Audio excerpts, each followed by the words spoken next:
Welcome to episode 4 in our Cisco Packet Tracer course. In this tutorial we'll explore the Cisco Packet Tracer interface for the first time, breaking down each section of the main user interface or UI to help you become comfortable navigating and using the program. The Cisco Packet Tracer is a powerful network simulation tool used for designing, configuring and troubleshooting network configurations in a virtual environment, and understanding its layout is the first step to mastering it. And now let's overview the main sections in Cisco Packet Tracer. When you open Cisco Packet Tracer, you'll see that interface is organized in several main sections. Here's a guide of each part. Top navigation bar. Located at the top of the screen, this is your main access point for creating and managing files, controlling simulation and configuring the program. File options. Here you can create a new file, open saved files and save your current project. These options work like a typical file menu in most software applications. Then we have view options, options or edit. These menu options allow you to adjust preferences including units of measurement, themes and interface settings. And then you will find help options here. And help options provide access to resources and guides on how to use Packet Tracer's features. And these top bar options are mainly used not in development or creating in Packet Tracer. These are used for saving or opening your files or configuring the look or user interface of Packet Tracer itself or finding help when you need it in help section. And then we have the main workspace or simulation area. This is central largest section of the user interface where you'll actually build and interact with network components. In this space you can drag network devices and connections, arrange them and visually build your network, what we will start doing in next tutorials.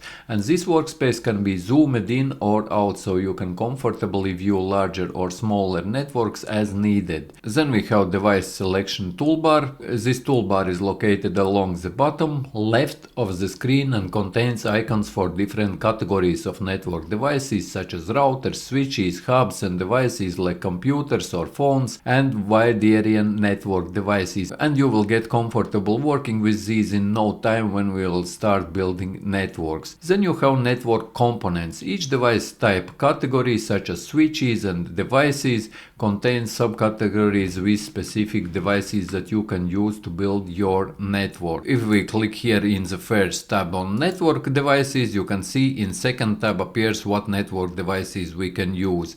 We have routers, switches, hubs, wireless devices, security, wide area network simulations, and we click on next one. Think of this first line as categories and this second line as subcategories. If we click on end devices, and here in end devices we can select different end devices. And once we click on network devices, here you can see routers, switches, hubs and wireless devices, and depending on which one you are selecting, for example if you would want to select switch, you click on switches, and here in this tab on the right hand side you can see different types of switches which you can use.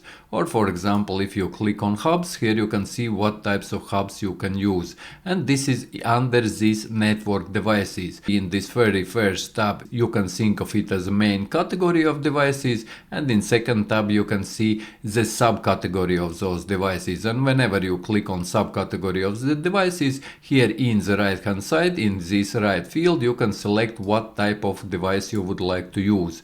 For example, we can click on end devices. We can click on end devices in this subcategory, and then we see here on the right hand side from end devices we have PCs and laptops, servers and many others, and there are many other devices. And here if we click on connections, these would be like wires or your Ethernet cables which you use to connect these devices together. Like I mentioned, you will get familiar with these in no time when we will start building a network. If you just have opened Cisco Packet Tracer for the very first time and you are using it for the very first time, it might look a little bit confusing. And next at the right top corner over the workspace you will notice that there is a logical tab and there is a physical tab. And how they are different is that in logical tab you are seeing the networks which you are building, and in physical tab you are seeing the location where these networks are located. As you can see, here is home city. If we click into it we can see already corporate corporate office. This means that we have clicked into the city and we are seeing this device in corporate office. If we click now on corporate office, then we are seeing our main wiring closet. And if we will have built some devices, what I will show you also in next video, if you click in that, in this main wiring closet, you will see how these devices physically look. Let's go back to logical, as this is where you will spend most of your time, and this is actually where you will be building and designing your networks. But in short, logical workspace is the default view where you will be do most of your network building and testing.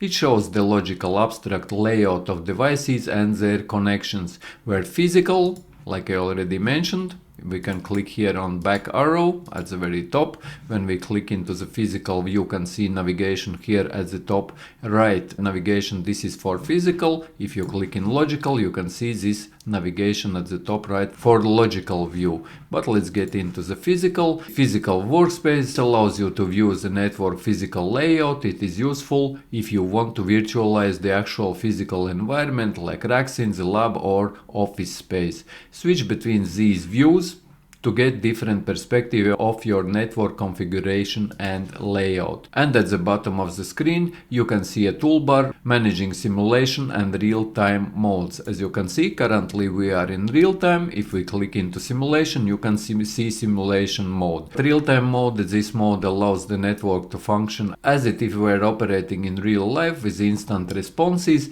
and any configuration changes take effect immediately. Where simulation mode, this mode slows down the network's operations so you can observe the process and data flow in detail, which is helpful for troubleshooting and learning about protocols. When in simulation mode, you can use play, pause or rewind and fast forward buttons to control the simulation. And this way you will be able to preview how your packages are acting or how your packages are being transferred over the network devices, which will be laid out in your network when you will be performing this or that action. For example, pinging from one device another device, you will be able to see by simulation mode exactly how this package moves from one device to another device and what exactly is happening for this request package from your device to the device which you are trying to ping.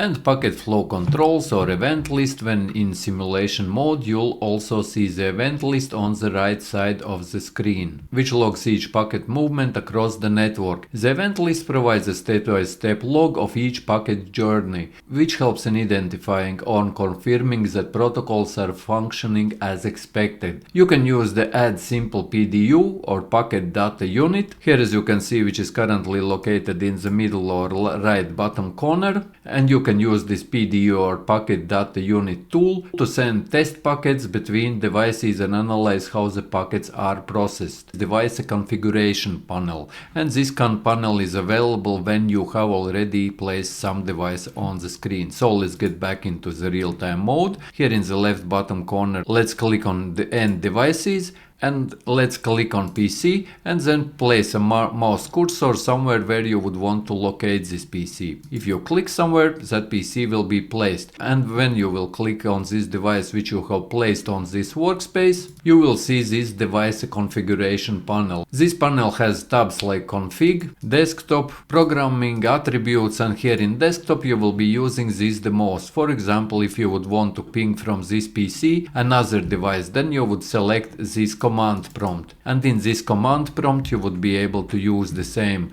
commands as you are using in Windows. For example, ping or IP config and others. Let's close this down. Let's click back in desktop. Then here you can also see IP configuration. When you will want to assign a static IP for a particular device or change its subnet mask, you would be able to use this IP configuration. Just double click into it and you can see here that you can allow a DHCP server to assign if you have selected, or set a DHCP server, which we will be also doing in future videos.